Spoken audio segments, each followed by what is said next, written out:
ብሌን በጣም አሳዘነቻት። ገኒ በጣም አዘነች፣ አለቀሰች። ተወላጅ እናትሽና ከያሳደገች እናትሽ ምረጪ ተብላ አጣብቂኝ ውስጥ ገብታለች ብሌን። አሰላሙ አሌይኩም ወረህመቱላሂ ወበረካቱ። እንዲሁም ክርስቲያን ወገኖቼ እንዴት ውላችኋን? እንዴት ሳድራችኋን? ሁላችሁንም ሰላም ሰላም ብያለሁ። ዛሬ ይዤላችሁ የመጣሁት አደራ ድራማን ክፍል 18 ነው ማለት ነው። እንድትከታተሉ በአክብሮት ጋበዝኳችሁ። እንደ ባለፈው ሳምንት ወይም ክፍል 17ን እንዳቀረብኩላችሁ የብሌን እናት ተገኝታ ከአረብ ሀገር ስንት ዓመት ሙሉ ስትለፋ ኖራ ወደ አገር ቤት ገብታ እየፈለገቻት እንደሆነ ገኒ እራሷ ለልጇ ለብሌን መታ አበስራት ነበረ። እንዲህም ስትል ሰምቶ ነበር ዳግም። ይቺ ገረድ የእውነት እኮ እናቴን አገኘሁ ብላ በደስታ ፍንድቅ እያለች ነው ስትል ዳግም ስለሰማት ምንም ሳይል ከኋላ ነበረ ወደ ኋላው ተመልሶ ምንም እንዴት አድርጎ ማስረዳት እንዳለበትና ፌክ እናት እንደሆነች እንዴት እንደሚነግራት እያሰበ እያሰላሰለ እያለ ልክ ከቤት ስትወጣ ወይዘሮ ገነት ለባብሺ እና እናትሽ አሁን ትመጣለች እየመጣች ነው ካለቻት በኋላ ልትወጣ ስትል ያገኛታል። ወይዘሮ ገነት የማወራዎት ነገር ነበረኝ እባክዎት ጊዜ ስጡ ስላትም ዛሬ እኮ የምስራች አለን። ስለዚህ ምንም ነገር ልሰማህ አልፈልግም። የብሌን እናት ወላጅ እናት ተገኘችላት መታለች ሲልም ስለ እሷ ሳላወራሽ ነበር የፈለግኩት ወይዘሮ ገነት። አይ ብላ ምንድን ነው እሱ ስትል ስልኳ በድንገት ይጠራና የብሌን ወላጅ እናት ተብዬ ነበረች። እሷም እንደደረሰችና ያለችባት ቦታ እንደቆመች ትነግራታለች።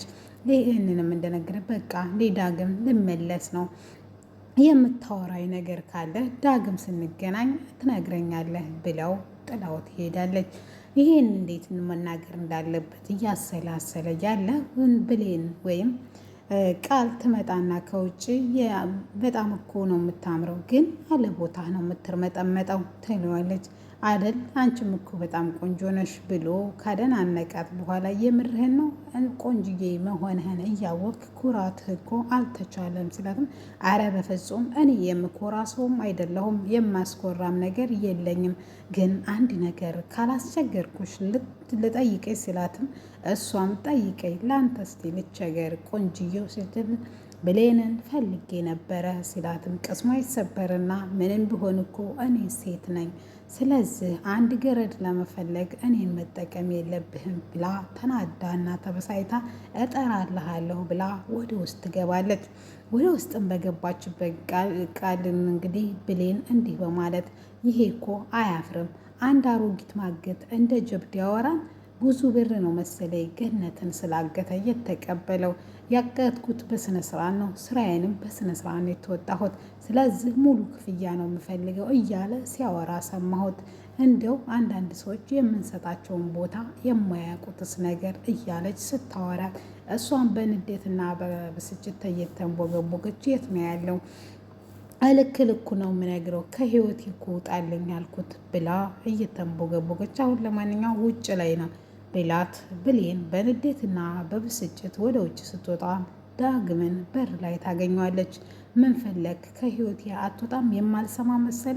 አንድ አሮጊት ማገት እንደ ጀብድ የምታወራበት ነው ስትለውም ምን እንደምታወሪ አላቅም፣ እኔ ዛሬ የደስታዬና ቀን ነው ስትለውም ስለ እሱ ለወራሽ አይደለም የመጣሁት ስለ ወላጅ እናትሽ ነው፣ ገና ሳታውቃት ደግሞ ስለ ወላጅነቴ ምን ልትለይ ነው ብላ በጥፊ አንዴ ትለዋለች።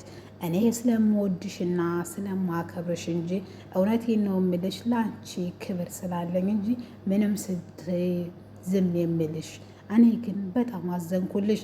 ዛሬ የምታደርገውን ነገ እውነቱን ስታቂ የሚያንገበግብሽ እንደ ግርሳት የሚያቃጥልሽን ነገር ስታደርጊ በእውነት ብሌን አሳዘንሽኝ፣ መልካሙን ነገር ሁሉ ተመኘሁልሽ በማለት ብሌንን ተሰናብቷት ፊቱን እያጠረገ ወደ ኋላው ተመልሶ ወደ ክፍሉ ይገባል።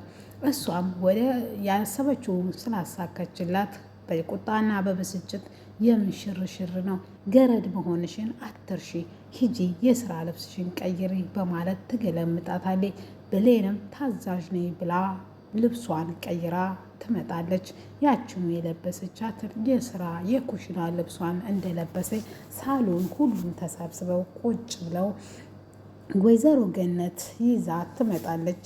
እንትናን ወይም አዲሷ እናቷን ቃል ነበረች ልጇ የመሰለቻት የኔ ልጅ፣ የኔ ውድ፣ የኔ ወርቅ፣ የኔ ስስት እያለች እየደባበሰች ስስማን፣ አይ ቆይማን ወይዘሮ አልማዝ እሱ አይደለችም እናትሽ ልጅሽ ትመጣለች ስትላትም ብሌንም ከኋላ እማዬ በማለት ትጠራታለች። እሷም ዞር ብላ መልሳ ታቅፋትና የኔ ልጅ እንዴት ነሽ የኔ ውድ ልጅ፣ በጣም ተሰቃየሁ። አንቺን ለማግኘት ያልጣርኩት ነገር የለኝም። አንቺ ነሽ የቀረሽኝ የአይኔ ብሌን ነሽ በማለት የተለያዩ ቃላቶች እያተጠቀመች እንባቸው የሁለቱም መፍሰስ ጀመረ።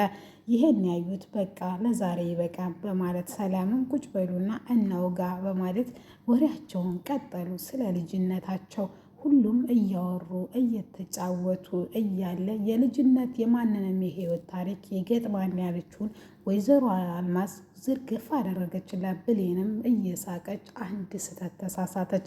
4 ዓመት ደግሞ በአራተኛ ክፍል ሆና ደግሞ አንድ የሰራችውን ታሪክ ልንገራችሁ ብላ ስትጀምር እንዴ ወይዘሮ አልማዝ እኔ እኮ ሳገኛት ብሌን 2ኛ ክፍል ነበረች፣ እንዴት ነው ታሪክ የሚኖራት በማለት ትመልስላታለች።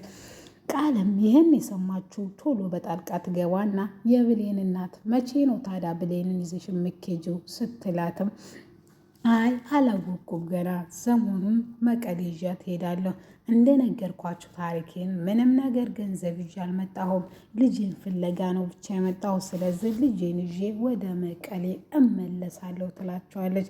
አይ እንደዚህማን አታደርጊም፣ እኔ አለ ብሌን መኖር አልችልም። ስለዚህ ቢያንስ እንኳ ይዘሻት መሄድሽ ካልቀረ መሰናበቻ ስጭኝ። እሷ ህይወቴ ናት። ጨለማ ህይወት ነው የሚኖረኝ።